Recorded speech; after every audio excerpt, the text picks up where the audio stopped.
বাংলাদেশ আমাদের সামনেই কিছুই না। প্রথম ম্যাচ জিতেই ম্যাচ শেষে কেমন মন্তব্য করলেন জিম্বাবুয়ের অধিনায়ক সিকান্দার রাজা। বিস্তারিত জানুন পুরো ভিডিওতে।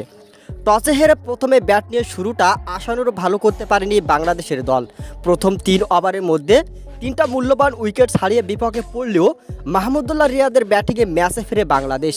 আগুনঝরা ব্যাটিংয়ে 54 রান করেন রিয়াদ। শেষের দিকে জাকির আলী ঝড়ো ব্যাটিংয়ে 156 রান সংগ্রহ করে বাংলাদেশ, যেখানে এই রানে জবাবে ব্যাট করতে নেমে শুরুটা দুর্দান্ত করে জিম্বাবুয়ে। প্রথম দিকে বাংলাদেশ একটা উইকেট তুলতে পারলেও বেনেনেট এবং সিকান্দার রাজার মধ্যে দুর্দান্ত পার্টনারশিপে অসাধারণভাবে কামব্যাক করে জিম্বাবুয়ে। সিকান্দার রাজা ম্যাচ জয়ী ইনিংসের সাথে 5 ম্যাচ সিরিজের মধ্যে প্রথম জয়ে মাঠ ছাড়ে জিম্বাবুয়ে। ম্যাচ শেষে জয়ের কারণ হিসেবে অধিনায়ক রাজা বলেন, অবশেষে জয়টা পেয়ে অনেক ভালো লাগছে। বাংলাদেশ দুর্দান্ত ব্যাট করলেও আমাদের সামনে বলে কিছুই করতে পারেনি তারা। তবে সাকিব আল হাসান দুর্দান্ত বল অবশেষে এক ম্যাচ জয়ে দলের মধ্যে কিছুটা স্বস্তি বিরাজ করবে। টি-20 বিশ্বকাপের জন্য বাংলাদেশের জন্য শুভকামনা রইল। ধন্যবাদ।